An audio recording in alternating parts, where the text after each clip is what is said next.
공자의 철학 이어서 두 번째 부분입니다. 90쪽 보시면 정명사상, 정명, 명칭, 명시를 바로잡는다라는 뜻인데요. 여기 명시를 바로잡는다, 질서 있는 사회, 명분이 바로잡힌 사회다 이렇게 되어 있는데, 예를 들면 이제 우리 책에도 논어 글이 90쪽에 보시면 자로편이 나와 있는데 이 얘기가 나오는 부분이에요.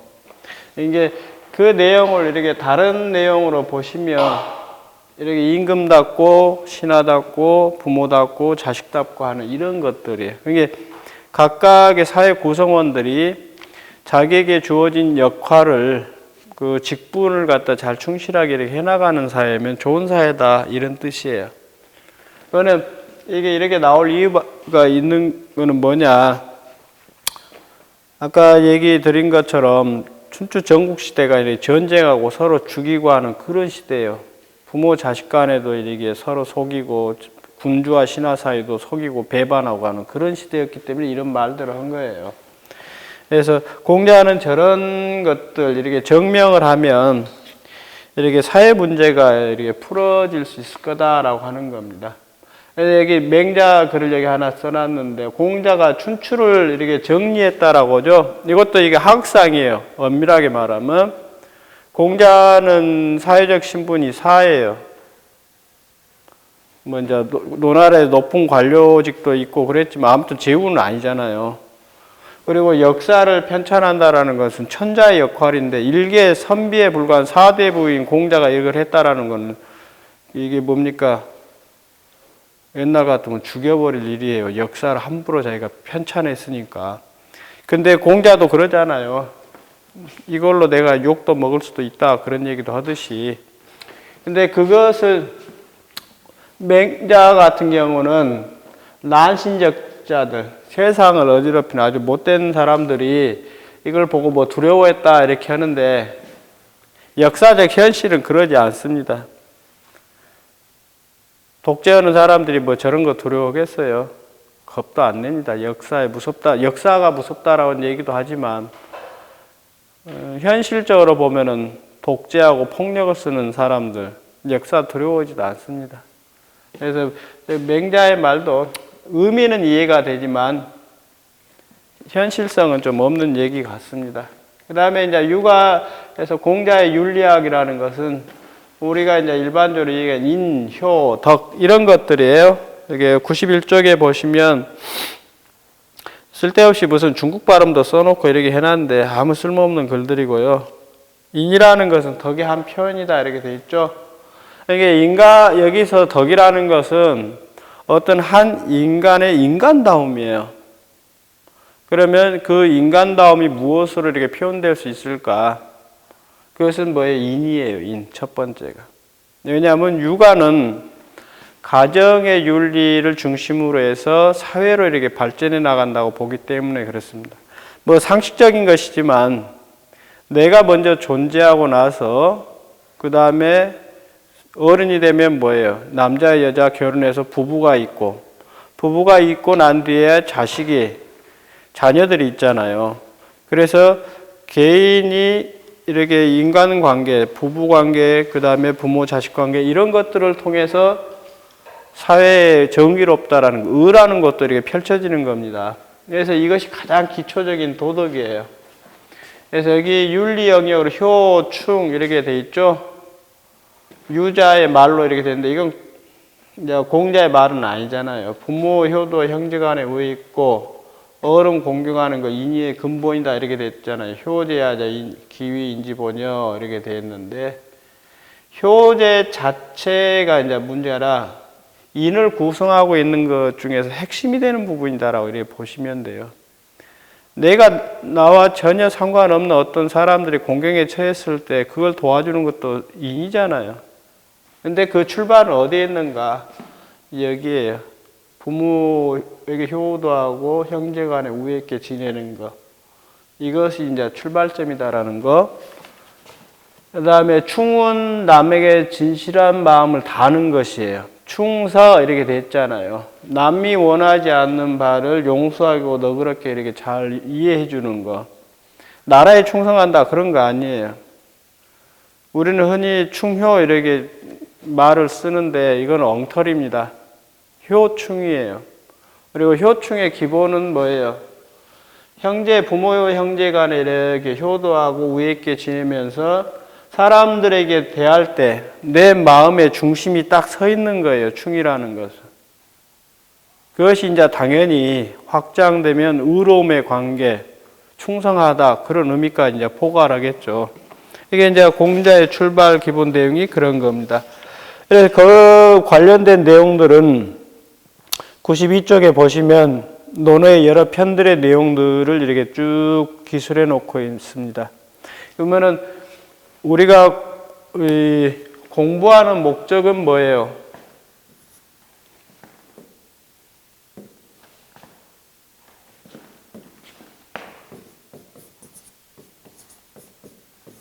보면은 이렇게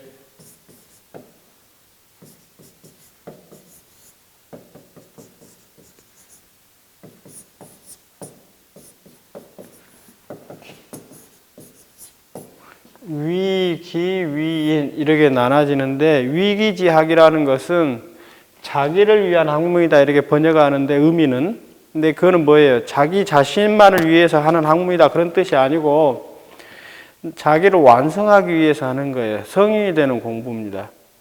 근데 위인지학은 뭐예요? 남을 위하다 이렇게 오해할 수 있는데 남에게 보이기 위해서 하는 학문이에요.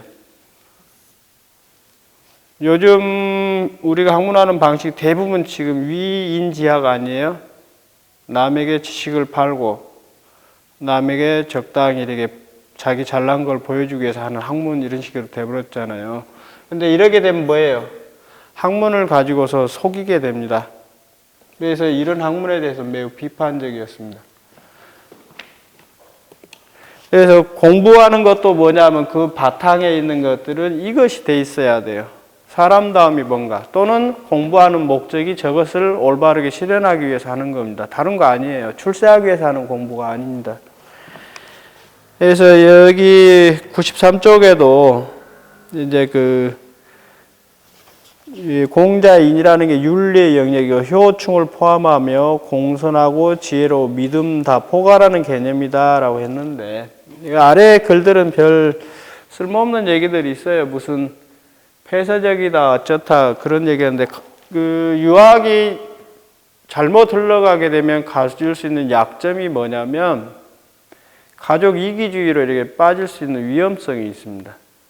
그래서 21세기 현대에 우리나라 기업들이 보여주는 것이 뭐냐면 이런 폐쇄적인 거예요. 이거는 홍콩, 중국, 한국 다 마찬가지예요. 유학이 이렇게 큰 영향을 주었던 나라들 보면 공적 질서라는 것이 매우 약합니다. 예를 들어서 기업을 마치 개인의 소유물 같이 이해하고 그러거든요. 근데 기업은 개인의 소유물이 아니에요. 거기에는 수많은 사람들의 노력과 땀과 피와 눈물 모든 것 다 들어있어요. 그래서 그거는 어떤 개인이 갖는 그 소유물이 아닙니다. 근데 그게 지금 현대 자본주의 폐단이기도 한데 유학이 잘못하면 그런 게 가족 이기주의, 여기 폐쇄적인 가족주의다 이렇게 돼 있잖아요. 이게 이제 보면은 이게 이제 공사 문제라고 그래요. 한대 보면 이게 중요한 주제로 나옵니다. 그래서 황로학 같은 경우에는 군주는 무의하고 신하는 유의하다. 그래가지고 군주가 함부로 정치하는 걸 막아버리려고 하는 그런 것들 나와요.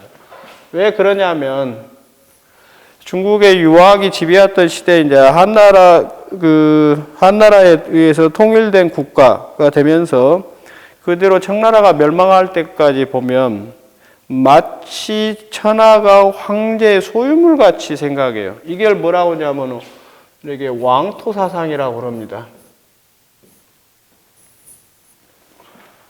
자기가 지배하는 땅에 모든 존재하는 것은 황제의 소유물 같이 이렇게 이해했어요. 천자의 소유물. 말 같지 않은 소리죠. 원래 천자라는 건 무슨 역할이에요? 천명을 대신받아서 백성들이 편하게 살도록 정치하는 사람에 불과합니다. 근데 마치 세상은 자기 소유물 같이 이렇게 이해하는 그런 이상한 말을 하게 됩니다. 그게 공사 문제입니다. 그래서 그 유구의 약점이 대충 그런 얘기고, 그러면 궁극적으로 이렇게 보면 공자가 추구했던 것이 뭔가, 여기 보면은 논하기 편에 있는 학문, 벗, 군자의 모습 이렇게 해놨는데, 바람직한 인간의 모습이 뭔가 이렇게 돼 있죠.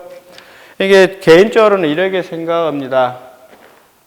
중국 역사를 보면 이렇게 성인의 시대가 있었어요. 옛날에 성인은 어떻게 했다 그런 글들 나오잖아요. 그러다가 논어에 보면 이렇게 군자다움이 뭔가 이렇게 나옵니다. 우리에게 주는 느낌은 뭐예요? 성인은 내가 도달할 수 없는 어떤 위대한, 아주 높은 곳에 있는 위대한 분 같은 느낌이 들잖아요. 그러나 군자라고 표현하면 뭐예요? 내가 뭔가 좀 노력을 해보면 도달할 수 있을 것 같은 느낌이 들죠. 성인이 마치 무슨 신화 속에 있는 인물 같다면 군자는 현실 속에 존재하는 그런 인물로 이렇게 느껴져요. 근데 제가 볼 때는 이것이 이제 고대 사회라고 이렇게 이해하면 춘추 시대가 기본적으로 이런 시대 같아요. 그러다가 이렇게 전국 시대에 오면은 이제 뭐예요? 이렇게 개체, 개인에 대해서 이렇게 얘기하는 시대가 보입니다. 이게 이테쿠라는 분 전번에 얘기했었죠. 개인의 발견이라는 거.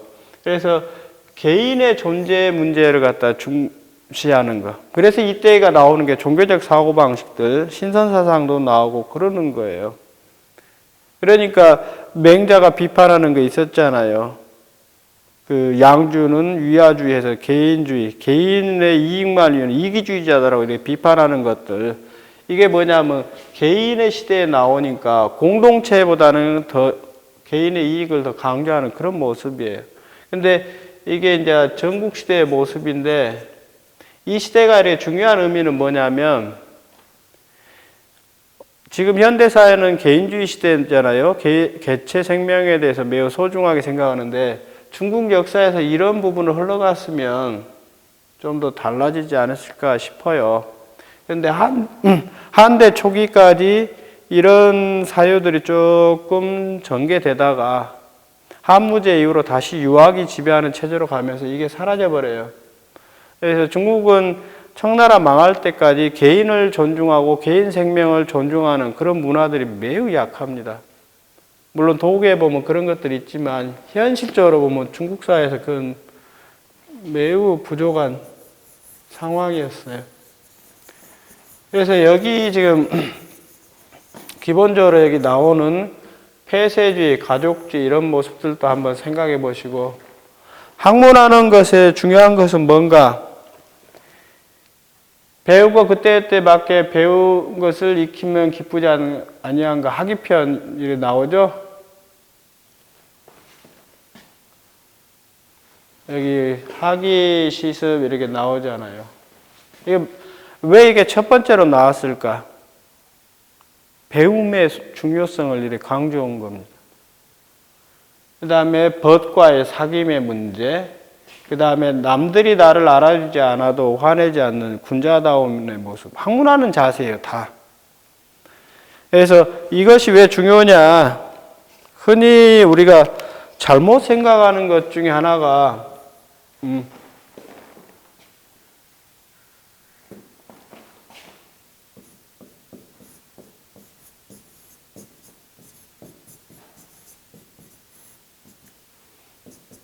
세상에 보면은 생이지지, 태어나면서부터 아는 사람이 있다라고 그러는데요.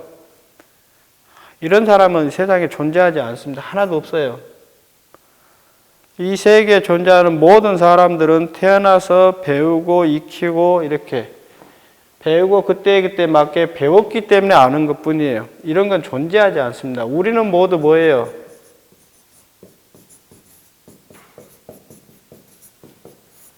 이렇게 학이지지예요. 배워서 아는 사람들입니다. 그러니까 뭐 어떤 사람은 뭐 그런 거짓말들 많이 하잖아요. 옛날 사람들 전기 보면 그러죠.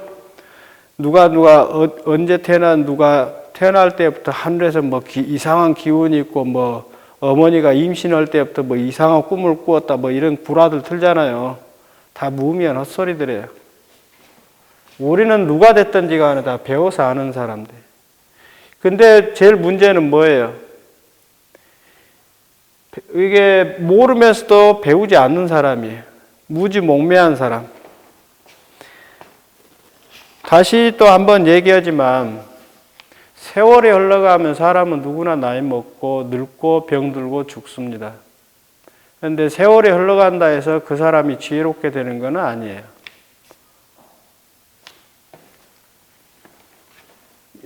이런 걸 써도 되나 모르겠는데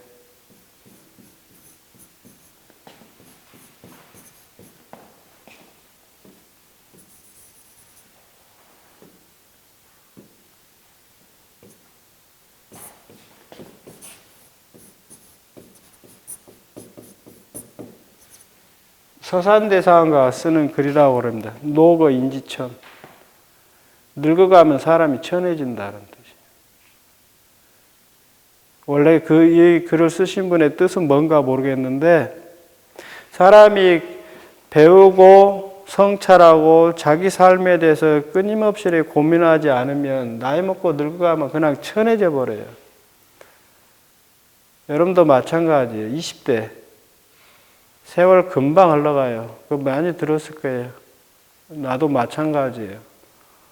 근데 금방 흘러가는 세월은 똑같아요. 50년이 흐르든 100년이 흐르든 지나고 나면 한순간하고 똑같습니다. 그러니까 여러분들은 여기 이렇게 배우고 때때로 즐겁지 않은가, 그때그때 배우면 기쁘지 아니한가 하는 거 매우 단순하고 평범한 말이지만 굉장히 어려워요. 그리고 호화가기가 정말 어렵습니다. 그러니까 시간 낭비하지 마세요. 내일은 알 수 없는 시간이고 죽는 것이 나의 순서대로 안 죽어요. 아무 때나 죽어요. 그러니까 주어진 시간, 아직 삶을 살고 있다는 거에 감사하게 하고 열심히 공부하는 게 제일 중요합니다. 그건 그렇고 여기 뭐 순자 권학도 마찬가지고 권학편에서 얘기하는 것들도 마찬가지고 그 다음에 바람직한 인간의 모습 군자 이렇게 되어 있는데 여기 아까 얘기했던 거 여기 써왔네요. 인간의 시대로 걸어왔다.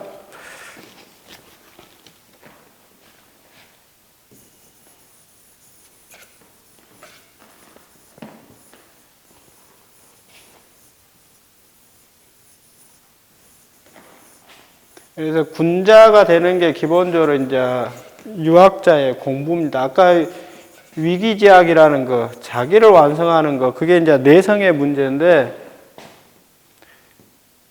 이 군자는 여기 아까 얘기했던 내용이에요. 귀족 계층의 4대부 옛날의 말이지만 공자에 의해서 이렇게 도덕적 인간의 의미로 바뀌었다는 거 굉장히 이게 중요한 거예요. 그러니까 그 부처도 그런 얘기 하잖아요. 가문을 묻지 말라. 그 사람의 품행, 어떤 말을 하고 어떤 행동을 하는가, 그 사람의 사람됨 대미를 보라고 그랬잖아요. 마찬가지입니다. 어떤 사람이 정말 인간답다라는 것은 그 사람이 무슨 돈 많은 집, 어디 높은 지위를 가지고 있는 집안에 태어났다고 해서 좋은 게 아니에요. 그 사람이 실제 어떤 마음으로 삶을 살아가고 어떤 행위를 하는가, 그게 중요합니다. 이게 이제 덕을 쌓는 거예요, 이 덕. 우리 책에 여기 보세요. 93쪽에서 이렇게 쭉 보시면 하기편, 군자, 식무구포, 먹음에 배부름만 구하지 않고 거참에 편안함만 찾는 자가 아니다 이렇게 돼 있잖아요. 요즘 맨 먹방 하던데 맛집 찾아다니고 그렇게 살아서 뭐 돼요? 요것만 구해, 배부름. 그 다음에 편안함. 죽으면 편해요. 죽으면 돈 벌 일도 없고, 모르겠다. 저승에도 아르바이트가 있는가 모르겠는데, 돈 벌 일 없잖아요. 먹어야 할 먹거리를 갖다 벌 필요도 없고 그러니까 편안하죠. 그러면 열자에도 나와요. 열자에도 공자하고 그 아니었나 그 누구였나 제자하고 얘기. 사람은 언제 쉬냐고 제자가 물어봅니다. 그랬더니 공자가 하는 말이 저 산 위에 있는 무덤을 가리켜요. 그랬더니 제자가 딱 알아먹어요. 죽음이여 참으로 위대하다. 우리를 쉬게 해준다라는 거예요. 장자에도 그런 걸 나옵니다. 그러니까 살아서 할 일들은 이렇게 배부르게 먹고 하는 거, 편안함 구하는 게 아니에요. 우리가 삶의 의미가 무언가를 찾고 그걸 실천해 나가고 하는 거, 그게 삶의 의미입니다. 여기 같은 말들이에요. 그릇 국한된 자가 아니라 분자불기라는 거, 어느 한 부분만 이렇게 재능이 있고 하는 거, 그런 거 아니에요. 이 문학을 요즘은 전문적으로 분야를 나눠서 하지만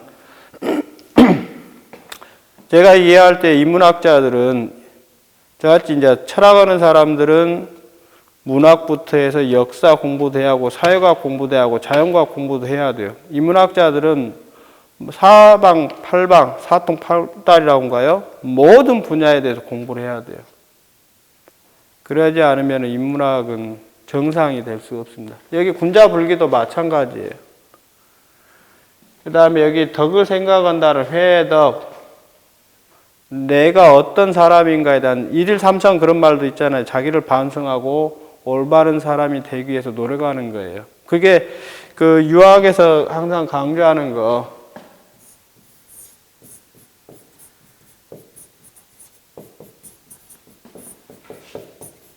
내성의 문제입니다. 그리고 그런 식으로 자기에 대해서 성찰을 해야만 그런 사람이 사회에 나가서 세상을 좀 더 낫게, 좀 더 좋은 세상으로 바꿔요. 그러나 여러분들이 지금 보실 때 한국 사회에서 지식인은 어떤 모습이에요? 별로 좋은 모습은 아닐 겁니다. 많은 공부를 했지만 실제 그 사람들이 행하는 모습들 보면 군자답지 못하죠? 여기 글처럼 보면 선비답지 못하고 이익에 밟고 하는 그런 모습들을 너무 많이 보여주죠. 그거는 공부가 지금 바르게 안 되고 있다는 뜻입니다. 여러분들은 그러지 마세요. 그래서 이거는 제가 논어에서 가장 좋아하는 구절이라 이렇게 써놨는데 한글의 밥과 한 표지박에 마실 거 그런 거 곡괭이 침지라도 낙역제 기중은이 불의부기한 것은 여와 부운이라 그런 뜻이 있어요. 옳지 않은 방식으로 부의하고 귀하게 되는 것은 나에게 뜬구름과 같다. 그런 뜻이에요. 근데 여기는 이제 다른 거, 양당, 우리 책에 있는 거 있네요. 그냥 보시면 되고. 여기 부안해동하는 자가 아니다도 마찬가지예요. 그냥 남들 하는 말 출세하기 위해서 예, 옳지도 않은데 옳습니다. 이렇게 하는 그런 짓 하는 게 군자가 아니다. 자기 올바른 길을 걸어가면서도 그냥 게 뭐예요? 아이고 네 말이 맞다. 그런 식으로 함부로 하지 않는 사람들 말합니다. 그 다음에 이게 정치 부분 보시면 정치에 대해서 올바름의 실현 이렇게 우리 책에는 되어 있죠. 94쪽에 보시면 정자 정야라 정치는 바로잡는 거다 했는데 앞에 정명사상하고 같이 연관지어서 생각해 보시면 됩니다. 우리는 워낙 역사적으로 오랫동안 삼류들이 이렇게 정치하는 나라인데 지금도 마찬가지고요. 정치하는 모든 학문에서 가장 어려운 학문이 정치하는 부분입니다. 그러니까 그 사회에서 정말 군자다운 사람, 마음에 덕이 있는 사람들, 그리고 큰 공부, 넓은 공부가 된 지식인들이 정치를 해야 돼요. 근데 현실은 우리 사회 이상하게 정치는 더러운 것이다라고 돼 있는데 역사적으로 너무 그래서 정치 모습이 막지 못했으니까 그렇게 얘기합니다. 근데 아무튼 그래요. 그 사회에서 가장 똑똑한 사람들, 덕이 있는 사람들, 덕과 재능이 있는 사람들은 바로 뭐예요? 그 사회 정치를 해야 합니다. 정치의 목적이 뭐예요? 간단합니다. 그 사회의 백성들이 잘 살도록 해주는 게 정치예요. 그래서 여기 우리 책에는 95쪽에 보시면 이 글을 쓰신 선생님은 공자에 대해서 지나치게 낙관적이다라는데 뭐 그 말도 맞긴 해요. 근데 어차피 삶이라는 것은 낙관적이지 못하면 비관할 수밖에 없잖아요. 근데 이 낙관적일 수 있는 건 뭐냐면 긴 역사에 대한 안목이 있어야 돼요. 100년, 200년 이런 수준이 아니라 500년, 1000년 이런 식의 긴 시간에 대한 깊은 역사의식을 갖지 못하면 인생에 대해서 비관하게 돼요. 오늘 5.18인데 80년대 전두환이가 그렇게 지배를 하고 노태우가 지배를 할 때 우리는 매우 절망적이었어요. 그런 시대가 언제 사라질까? 근데 지금 이래 변해왔잖아요. 결국 40년밖에 안 됐는데. 그래서 이런 그 긴 낙관적 태도 이런 것들이 없으면 잘못하면 변절합니다. 그래서 여기도 뭐 세 가지 자공이 공자한테 얘기했던 거 양식이 풍족하고 군대가 있는 거, 그 다음에 인민과 믿음이 있다 이렇게 얘기했잖아요.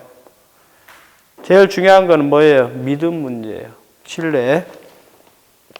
여기 보면 믿음이 없으면 국가 존립할 수 없다 이렇게 돼 있잖아요. 정치를 할 때 있어서 가장 중요한 거 여기 도덕, 모랄 얘기한 것 그런 것들입니다. 그 다음에 마지막 부분에 이렇게 보시면 96쪽에 공자 락의 정신이 있는데 안민낙도에 대한 그냥 설명이에요. 이게 이제 그 한마디만 하면 여기 락의 정신 이렇게 돼 있는데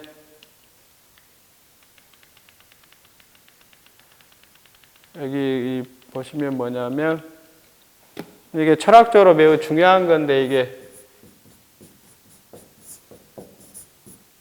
시중이라는 거예요. 때에 맞음. 이게 이제 주역에 보면 나옵니다. 근데 도가에도 나오고 순자의 글에도 나오고 우리가 방금 앞에 얘기한 거하고 같은 맥락이 있는 거예요. 내가 삶을 살아가면서 무언가 이렇게 현실사에서 실현하고자 하는 것들이 이루어지지 않을 때 때로는 포기할 줄도 알아야 돼요. 옛날 그 100년 전에 서양의 이제 철학자 한 분, 아멜 같은 분이 그런 얘기예요. 인생이라는 것은 포기해가는 과정이다 그래요. 때에 맞지 않으면 여러분들이 어떤 큰 뜻을 품고 있던 어떤 일을 하고자 하더라도 이룰 수 없어요. 그러면은 이루지 못하면 못하는 대로 흘러가면 돼요. 그것이 제가 볼 때는 이게 시중의 의미 같습니다. 대충 여기 공자에 대해서는 이 정도 하고 다음 시간부터는 노자 부분을 이제 이어서 하도록 하겠습니다. 이상 마치겠습니다.